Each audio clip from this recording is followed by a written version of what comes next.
Retorno e me abrigo em Buda, retorno e me abrigo no Dharma, retorno e me abrigo na Sangha. As 3 joias, os 3 tesouros. Buda, o ser iluminado, aquele, aquela que acorda, que desperta. Dharma, a lei verdadeira, livre de apegos e de aversões, impessoal. E Sangha, a comunidade, as pessoas que praticam juntas, que seguem o Dharma de Buda. Com grande alegria, hoje estou aqui com Otávio Leal, meu companheiro do Momento Zen. Para mim também, monja, muita alegria. E hoje eu quero conversar com a senhora, porque eu estou aqui com o jornal do Zen do Brasil, jornal do primeiro trimestre, Zen do Brasil. Inclusive, como muita gente nos escuta na rádio e também nos assiste pelo Facebook, pelo YouTube, esse jornal da monja, ele tem PDF, assim que se diz? É PDF. PDF. É. Você pode entrar no site da monja, monjacoen.com.br, e ler sobre as notícias, apesar de que é um jornal, e isso faz eu admirar mais ainda a Monja Coen, como sempre, não é muito voltado para propaganda. Tem as atividades, tem os livros da monja, mas tem artigos, tem conteúdo, que é essa gratuidade que nós devemos ter, eu acredito, principalmente nessas mídias, na internet, onde muitas vezes é sempre para vender alguma coisa, e é importante essa gratuidade. E esse artigo aqui achei muito bonito, monja. Os 8 aspectos de um grande ser iluminado. Eu vou, se a senhora me permitir, falar um pouquinho de cada um deles, da introdução. Sim. E se a senhora pudesse acrescentar, porque o primeiro foi escrito por Dogen, né? Dogen Zenji Samai, esse que é o fundador da nossa ordem. E em 1253. Ele morreu em 1253. Ele viveu de 1200 a 1253, e esse foi o último trabalho que ele escreveu. E são os últimos ensinamentos de Buda, que ele fez quando ele também estava morrendo. Dizem que o Buda, ou os Budas, ou as Budas, passa os grandes ensinamentos um pouco antes da morte, não é? Pois é, porque é aquele momento quase de uma emergência, não há muito tempo para você ficar divagando ou dando muitos meios expedientes. Aquilo que é o essencial precisa ficar bem claro, né, para você deixar para os seus discípulos, seus sucessores, né? Que lindo. Agora eu imagino o Dogen teria muitas dificuldades hoje, claro que está falando disso brincando, sim, no século XXI, porque o primeiro ensinamento dele a respeito de um grande ser iluminado é a liberdade da ganância.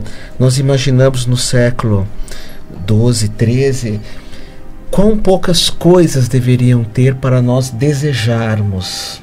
Agora imagina hoje, século XXI, é um grande ensinamento, né? Não ser tão ganancioso. É claro que eu acho que a senhora também deve concordar que algumas ganâncias são bem-vindas, né? A ganância do aprendizado, de ajudar os outros, de cuidar do corpo. Eu tive o meu primeiro professor, que chamava Maizumi Hiroshi, que morava em Los Angeles, na Califórnia, e ele dizia assim: eu sou muito ganancioso pelo Dharma. Eu acho que os ensinamentos são importantes e têm que ser transmitidos para muitas pessoas, né?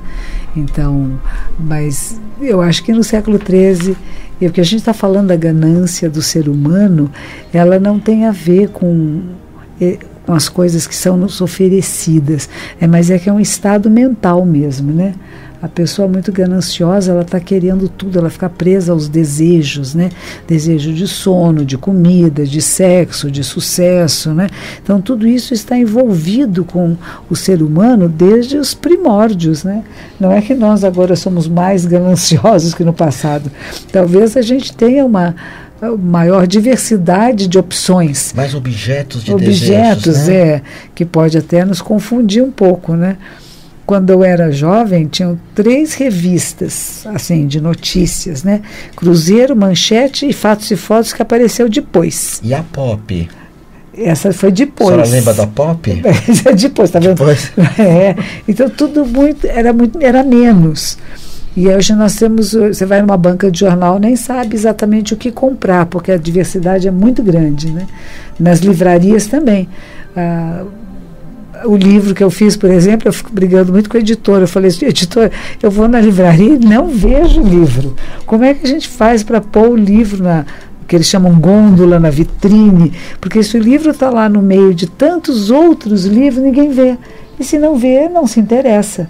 Então, a possibilidade de tantas ofertas, na verdade, pode nos limitar na escolha, porque é tanto que você até se perde nisto. Mas a ganância seria, eu quero ter tudo isto. E não tem limite, eu tenho e fico querendo mais e mais, e não tem satisfação. Os aspectos todos, eles são muito interligados, né? Esses aspectos do Dogen, né? Porque ele fala exatamente isso, né? O segundo aspecto de um grande ser iluminado é a satisfação. Até uma vez eu pedi para a senhora escrever um artigo para mim, faz muitos anos, sobre contentamento, que vem de contento, né? Vem de conteúdo. Muito bom. É isso aí. Satisfação, o que a senhora poderia falar? Significa estar satisfeito com o que tem, diz alguém? Estar satisfeito, ter satisfação na sua vida. Não tem pessoas que estão sempre insatisfeitas. Por mais que tenha, está faltando, está reclamando, só vem faltas e erros, não é? Eu tive no Butão ano passado, e uma das coisas que o rei do Butão criou, que é Índice de Felicidade Interna Bruta, ele diz, é preciso ter suficiência. Ou seja, nós temos que saber o que é suficiente, não é? Porque pode ser, poxa, nós nunca nos satisfazemos. Isso é verdade. Acho que até Freud vinha falar sobre isso, né? Que o eu ideal está sempre se reformulando. Que bom, por isso que nós não paramos, nós não estagnamos. Nós vamos querer outras coisas. Eu aprendo uma coisa e quero aprender outra. Eu tenho um objeto e já vou querer outro, senão até tudo pararia, não é? Então, o nosso sistema de vida, o sistema capitalista, a produção em massa, essa produção que está sempre criando novas coisas, faz e nos provoca a querer mais coisas. Mas conhecer a satisfação é um pouco isto. Se você, por exemplo, vai a um restaurante, tem uma carta de comidas, as mais variadas, e você fica olhando e você quer comer tudo, mas você tem que escolher um prato. E você comer esse prato e ficar satisfeito com ele, em vez de ficar comendo e olhando para os vizinhos e querendo experimentar de todo mundo, que pode ser bom, não é errado isso, né? Mas não se satisfazer, ficar faltando, essa sensação de que falta alguma coisa é que não é benéfica para nós. Então, aquilo que eu tiver, não significa que eu não vou procurar ter casa própria. Já me perguntaram isso, Monja. Eu acho o budismo interessante, mas eu queria ter casa própria e não pode. Não, você pode querer ter casa própria, ter um bom carro, ter boas roupas. Não tem nada a ver com isso exatamente. Mas conhecer um estado que chama de satisfação. Estou satisfeita. Como se você estivesse com fome e comesse uma comida muito gostosa e que a sua fome passou. Então você percebe que está satisfeita, que está satisfeito. Essa é uma sensação muito boa. Quem não conhece isso sofre muito. Puxa, e eu queria então pular aqui. Nós estamos falando de 8 aspectos, mas eu gostaria de pular para o 6º, que é a prática do samadhi, do zazen, da meditação. Monja, quando nós sentamos em meditação, talvez até pegando isso que a senhora diz, naquele momento eu tenho que estar pleno, né? Eu tenho que estar satisfeito com aqui e agora. Seria isso também? E depois a vida continua, talvez?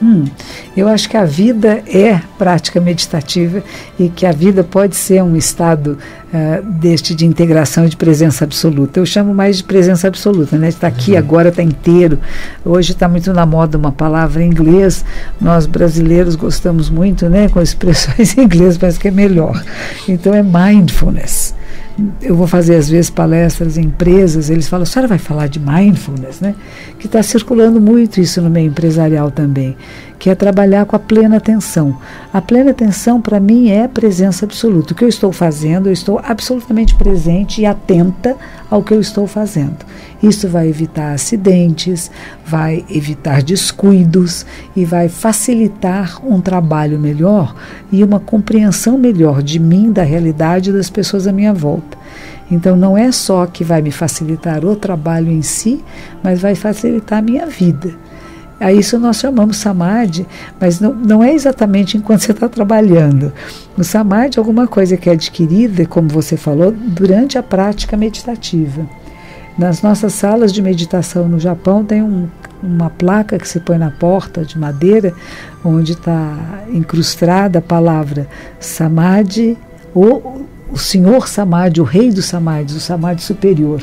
Ou seja, a sala de meditação é a sala onde você acessa ao grande Samadhi, o Samadhi dos Samadhis, que é esse estado de silêncio interior, de uma quietude, não que você silencia ou força, mas você acessa onde, antes das palavras serem criadas, você acessa aquele estado mental que é seu, que é da sua mente.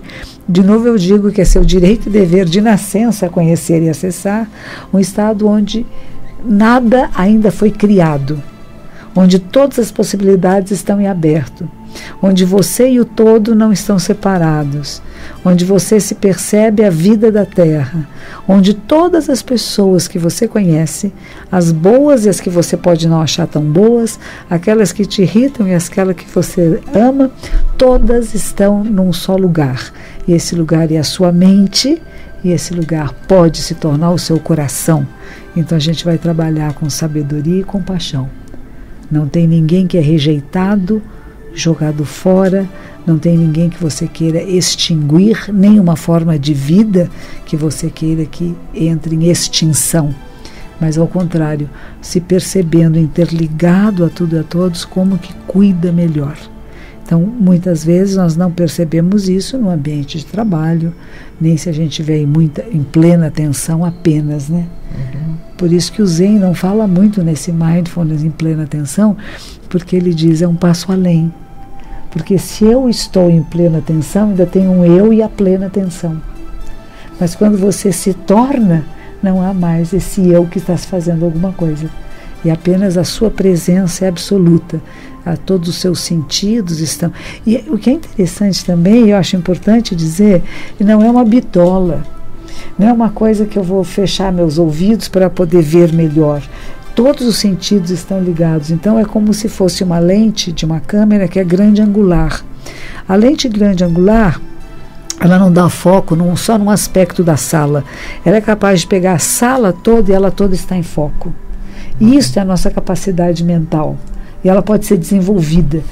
Ninguém nos dá isso e nem nascemos com isso. Nós treinamos para isso. Nós treinamos nossos neurônios, nós treinamos sinapses neurais para ter essa capacidade dessa visão que a gente chama iluminada, dessa ótica Buda, né? De você perceber que tudo está em foco, tudo está ligado, tudo faz parte. E aí você atua melhor na realidade. Então não é eu cortar a minha capacidade de visão, de sensação do mundo. Pelo contrário, é estar mais ligado. Não é desligar, eu digo, é ligar. A senhora sabe que aqui na rádio, principalmente quando foi fundada a Rádio Mundial, era uma rádio muito ligada ao espiritismo. E nós ainda temos, assim, a maioria dos ouvintes, que tem uma pesquisa aqui, são espiritualistas, mas a maioria são espíritas mesmo. E a senhora falou duas coisas que o espiritismo também dá muita importância, que são leis universais, né? A primeira é essa, né, que tem que ter compaixão e sabedoria, né? Hoje se fala muito em estudar. Não sei se a senhora conhece uma mestra espiritual chamada Ama. Sim. É uma que abraça as pessoas. Sim, sim. E ela está fundando na Índia uma faculdade de compaixão. A senhora sabia disso? Que bonito. É uma faculdade, uma pequena faculdade, mas que também vende ou oferece cursos para economistas, engenheiros, para ter essa disciplina que é a compaixão, porque só sabedoria sem compaixão não adianta. E a outra questão que a senhora falou vem muito do espiritismo também, que é um questionamento: quem sou eu antes dos meus pais nascerem? Isso mesmo. É esse vazio, né? É isso aí. Quem sou eu antes do meu nascimento? Até muitas vezes se fala do budismo. O Ken Wilber, um estudioso, ele diz, ele faz muito essa ligação. Nós somos o anterior ao Big Bang, o anterior à criação do universo. Nós já estávamos assim, lá. Nós já estávamos lá, né? Daí somos todos irmãos, não é? Você falou da Ama, e há 7 anos atrás eu fui para a Índia fui convidada para um grupo de yoga e, por acaso, a AMA estava numa cidade que nós estávamos passando. E o motorista do ônibus disse assim, vamos visitar o ashram, que é o lugar onde ela mora, né? E lá fui eu e recebi o abraço dela, foi muito gostoso. Ela se chama Mãe do Abraço, porque as pessoas têm a sensação que estão abraçando a sua mãe. E é um sentido de ser a mãe universal. Independente disto, né, desse aspecto que ela desenvolve como essa afetividade, ela faz um trabalho muito bonito mesmo, de educação, de caridade, de auxílio às pessoas. Ela abre escolas, hospitais. O dinheiro que ela recebe muitas doações e muito dinheiro, principalmente europeus e alemães vão muito lá e ficam lá e fazem grandes doações para ela, mas ela investe isso nas áreas carentes do país. Isso é bem importante, né? É bem bonito. É um trabalho bem bonito mesmo. Vamos voltar aqui então a esse ensinamento do Dogen, e ele diz assim, o terceiro item é apreciar a quietude, e a memória correta seria o quinto item. Não sei se nós vamos conseguir aprofundar todos, mas esses dois eu acho... Vamos começar com esse, monja, memória correta. Eu percebo que a minha memória não está nada boa de uns tempos para cá. Mas eu entendo que isso é natural, né? Que a nossa memória... Mas você se lembra da verdade? Então isso que eu queria que a senhora falasse. O que é memória correta, levando em conta que quantas coisas que nós esquecemos. Nós podemos esquecer o que nós fizemos ontem. Aliás, até eu questiono isso. Às vezes a pessoa vai ser testemunha de um crime contra alguém e ela tem certeza que aquela pessoa, para mim, acho muito difícil isso, né? Porque eu me esqueço um pouco. Eu não sei o horário exatamente que a coisa aconteceu, onde é que eu estava, né? Então isso me deixa um pouco assim em dúvida, mas nós não podemos nos esquecer daquilo que é verdadeiro, daquilo que é correto. Então, a essência dos ensinamentos, esse não é apenas que você leu ou que você estudou, mas é alguma coisa que você tem que experimentar. Por isso a gente fala do samadhi, da experimentação, da quietude, de apreciação do silêncio, né? Porque quando o nosso cérebro é muito estimulado, e o que você falou no início da ganância, tem tantos objetos de desejo que a gente fica até meio perdido. Da mesma maneira, se o nosso cérebro é super estimulado, o que acontece? A gente vai perder um pouco o foco. Onde é que eu estava indo? O que eu vou fazer? Eu tenho uma praticante na minha comunidade, ela é assim, ela é tão bondosa que tudo que pede ela diz que vai fazer. E no fim ela não dá conta, porque ela fica meio perdida neste universo de possibilidades, né? Então a quietude é isso, eu vou escolher algumas coisas, eu vou às vezes ter o prazer de estar sozinha. Uma vez uma ouvinte me falou aqui, me fez uma pergunta pela rádio, dizendo assim, ai monja, mas eu não gosto de ficar sozinha. Eu falei, não, aprecie estar só. São poucos os momentos na nossa vida que podemos realmente estar sós. A maior parte do tempo estamos interagindo, falando com pessoas, ouvindo música, ouvindo a rádio, mas momentos que você pode ficar apenas com você e apreciar este você. Apreciar estar só. Não precisa o tempo todo estar ouvindo, falando com pessoas, indo a festas, tendo relacionamentos. Se há pausas na sua vida, aprecie a pausa. Porque a música, ela só se faz porque existe a pausa. É verdade. Tem até uma música do Lulu Santos que diz isso, né? Não existiria sons se não houvesse o silêncio. Então. Não existiria luz se não houvesse a escuridão. A senhora lembra dessa música? Não, mas é linda. Ela é muito bonita. Eu não lembro o nome dela, depois eu vou até falar. Agora, a senhora falou essa palavra cérebro, né? Tem um filósofo, não só um filósofo, um biólogo, que hoje é muito falado, chamado Richard Dawkins. Ele é até presidente dessa associação das pessoas que são ateístas. Ah, sim. E ele tem o texto principal dele, se chama O Gene Egoísta, onde ele diz, como biólogo, que a nossa mente ela foi feita geneticamente para ser egoísta. Para pensar em nós, no nosso time de futebol, na nossa família tão somente.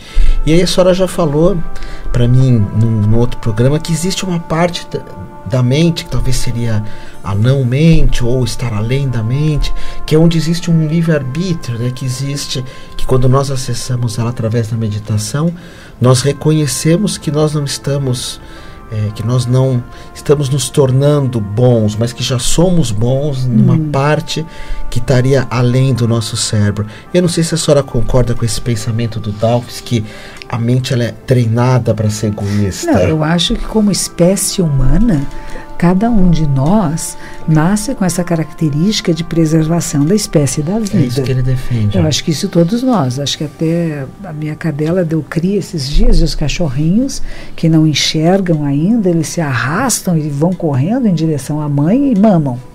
Quer dizer, eles estão pensando nele, não está pensando no irmãozinho do lado. Ele põe a pata em cima do irmãozinho, afasta e quer pegar a teta, e cada um por si. E estavam todos no mesmo útero, né, da mesma mãe. Então, isso nós humanos também somos assim. Se pensar na nossa sobrevivência, só no instinto básico de sobrevivência, provavelmente nós fomos construídos, e a nossa construção mental é de preservação da espécie e da nossa vida.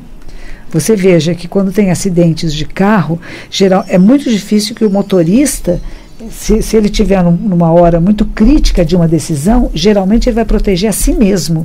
Por isso que as pessoas acham que você deve andar atrás do motorista, que geralmente quem morre é quem está do lado de cá, do lado do passageiro ou no banco de trás, não atrás do motorista. Se está com um cinto de segurança, tudo direitinho, né? Porque o instinto de sobrevivência num momento de perigo vai ser salvar a si mesmo. Se ele não pensar, ele vai salvar a si mesmo. Que seria isso da nossa natureza, talvez isso que ele esteja falando.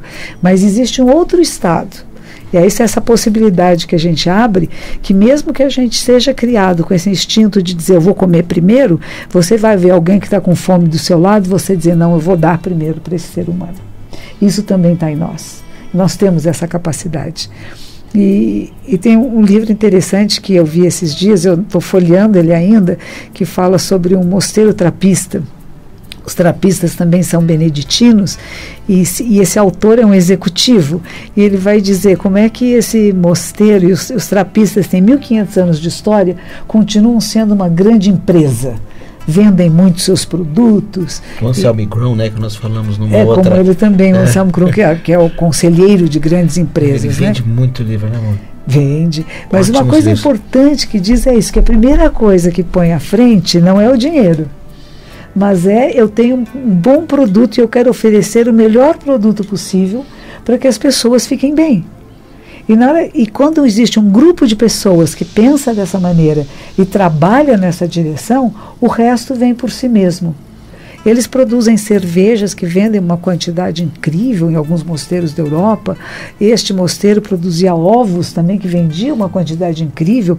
E ele dizia, não éramos mais do que cerca de 10 monges, alguns idosos, e que trabalhavam apenas 4 horas por dia, porque o resto do tempo meditavam em silêncio e estudavam. Ele dizia, quanto é possível fazer? Porque dá foco, né? Tem a capacidade do foco, da atenção, mas tem um propósito que é maior. Eu saio do meu propósito individual. E nós, seres humanos, quando nós deixamos de querer fazer apenas isso que é o instintivo, que é bom para mim, como é que eu me salvo? E quando eu penso como é que eu posso salvar o maior número de seres, beneficiar o maior número de seres, a nossa capacidade de produção aumenta. E as empresas estão querendo usar isto.